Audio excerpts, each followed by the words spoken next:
right, so we got news this morning that there is an apparent walkout that is scheduled for Netflix. You was talking about this morning. Yes. There's tell the people what you found out. There's a work stoppage at Netflix due to the Dave Chappelle deal.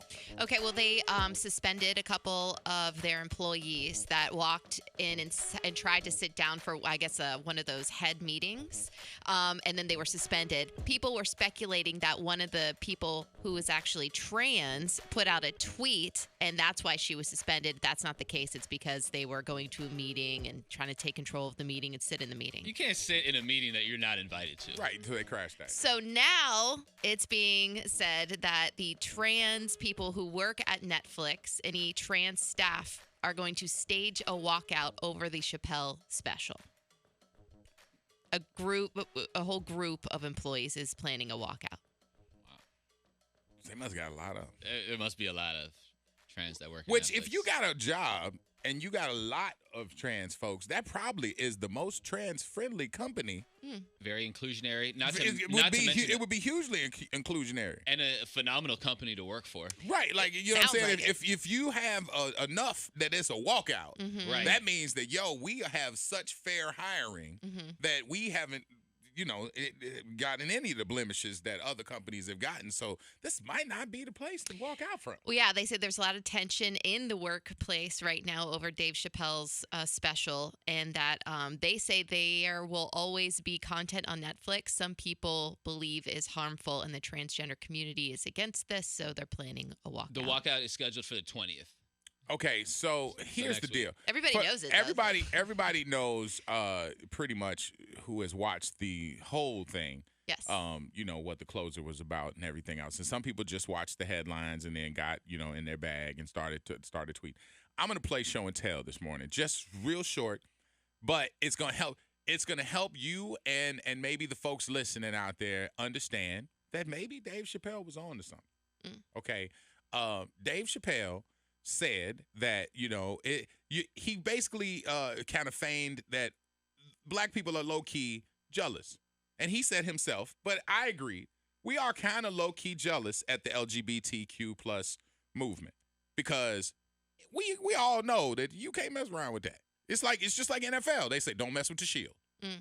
Don't mess with them letters because they can shut down. We've seen them shut down companies. We've seen them shut down people's careers, social media, quickly, the baby. Just like he said, he's like, man, he killed somebody in a Walmart, didn't hurt his career, offended some LGBT folks, and guess what?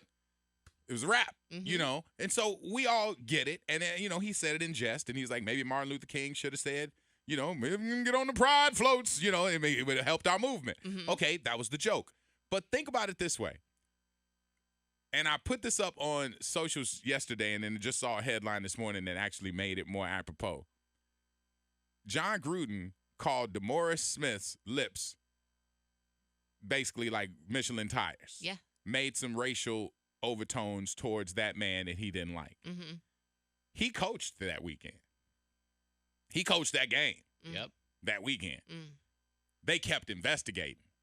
Like, it wasn't like oh, Lord, you gone now. Can't say that. Nobody was like, you out the ring, you off Madden, you can't coach here no more. None of that happened, okay? Just walk with me for a second because, like I said, Dave Chappelle, there's truth in jest. What he said is being proven because that wasn't enough to shut down John Gruden's world. His key card still worked at a lot of places. Yeah. Right? When they dug in further, they saw he said some slick stuff about the LGBTQ community and other things. Next thing you know, you off Madden, you out the ring, you ain't coaching here no more. Your key cards don't work. Same day. Before lunch. It was a wrap. Yeah. You was like, you ain't even got time to clean out your stuff. Your box outside. Like everybody distanced themselves from him when he went after those letters. Again, that shield is it's a bad, big beast. You know what I'm saying? Like, you can't play. So much so, the guy who I said yesterday, who was a great Buccaneer, who we lost to the Raiders, and then he came out, Carl Nassib, Carl Nassib is a beast. Like, he's not just a gay player. He's a contributor. He's killing it out there. He was given a personal day.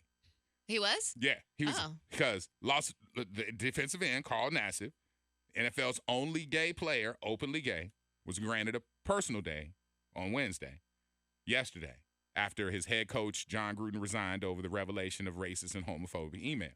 General manager Mike Mayock said reporters that Nassib had said he needed to get the day off to process some things. And Mayock said, of course, we support that request as we would anybody. Mm-hmm. However, Anybody. But ain't no black players get a day off. Racism has been here for a long time. Ain't nobody ever said, hey, y'all can stay home today. Right. You got to come to work. How you gonna have the NFL if everybody? I was going to say. All the black people stay home when something goes down racial. Uh-huh. Ain't no league. No. Ain't no Lamar Jackson. Well, Ain't no Saquon Barkley. Tom ain't going to throw it to himself. Tom ain't gonna throw it to Tom can't throw it to Scotty Miller and Cameron Brate all day. Like, you know what I'm saying? Like, come on, I mean, like, it's just, I mean, again, there's truth and jest, and we should be able to laugh about things that are so astronomical and crazy, but we also got to be able to see the truth in it. The truth in it is that when racism is so long-standing and long in the tooth that we've dealt with it, that it's sensitive and it's hurtful and it's divisive. It breaks people apart, but we deal with it. Mm-hmm, Because we've dealt with it so long, it's not shocking. You know what I'm saying? Like, when we heard the email that he said, and I was like, yo, like, okay. I mean, I get it, but that's bad. But we can still move on. And Let's see if we can work through it. Then if we found the other emails, because a lot of people do work through it. It's like, we don't expect anybody who's going to work this morning knows that if somebody says something out of pocket to them of a racial kind of tone, we don't expect the business to shut down that day. You know, I mean, I'm speaking for me, right? But I know a lot of people who are in the boat with me who's like, they wouldn't expect the business to shut down that day because somebody said, oh, well, I guess we're gonna have to play hip hop at the Christmas party because Orlando's doing it. You're when they said that about Tiger Woods, like, I guess they're gonna be serving greens and blah blah. It's like, yeah, everybody got upset about it, but it wasn't like it took a minute to trickle out there and it become a problem. But you mess around, like I said, Baby was canceled before that concert, before the people left. It was on socials. Before that concert let out, here was a problem. Yeah, he was already losing His gigs. management had already gotten emails that night saying, oh, we seen this. Guess we ain't going to Atlanta. We're going to talk in the morning. You know what I'm saying? So it is really proven that, again, there is truth in jest. There's a zero tolerance policy, it seems like, and it's just like a one and done. And it should be, but it really is now, because the people who are at Netflix were saying that people are now trying to marginalize the difference and like make it like now a pecking order, saying, okay, well, you have to be either or, and it's not either or, but it is a joke, but it is some truth in it that we are all looking. The people who have been victimized in other realms, like ladies have been treated with sexism. They're looking at the LGBT community like, man, we should really get look at their playbook because they're getting a response. Which he joked about in his special as well. He did. Yeah. That's what I'm saying. So there's truth in it. You got to really, instead of looking at the 10-second clip that the media or the people who are targeting that storyline tell you to not like and put out and promote, like that's the only image of it.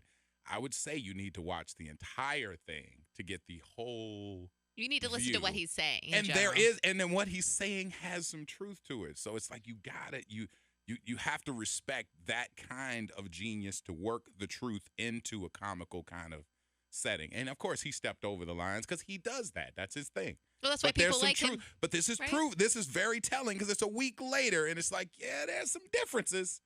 There's some differences. And the community definitely has strength in numbers, but I have seen a few of Dave Chappelle's trans acquaintances that have come up and stepped up to the plate for him. Supported. And said that, he's always been great to us, and we take everything with a grain of salt, as you should. It's comedy. It's an art form. Like, when he made the joke, and it was funny because the sister of Daphne, who passed away, the friend that he referenced in the comedy thing, pointed out that she loved when he said Daphne was so taken that he was going to let her open for him. Yeah.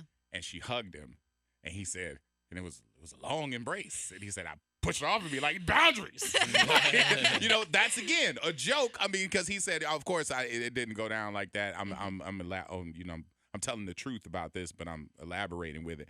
And it's like you expect comedians to do that. Like there's some truth there, but they add a little sauce into it. It's called exaggeration. To make it something, you know. So I would just say, and it's not I don't get paid for Dave Chappelle getting rich. No.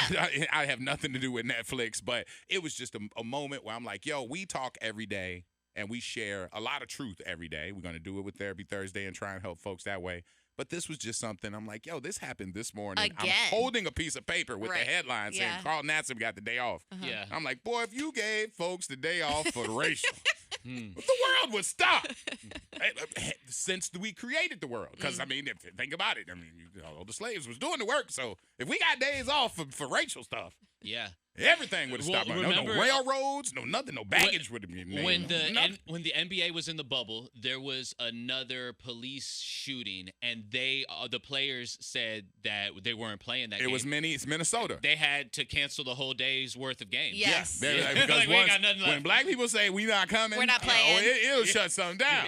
Yeah, because basketball shut down that day. Yeah, it did. All the games stopped because of Minnesota had a shooting, and they were like, well, we're in solidarity. We're gonna not play. Right.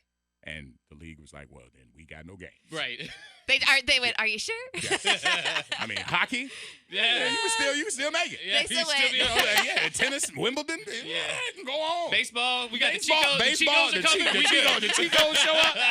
They coming. Yeah. It's all good. But I'm telling you, let that Spades tournament mess around and have some racial something going on. They'll shut it down.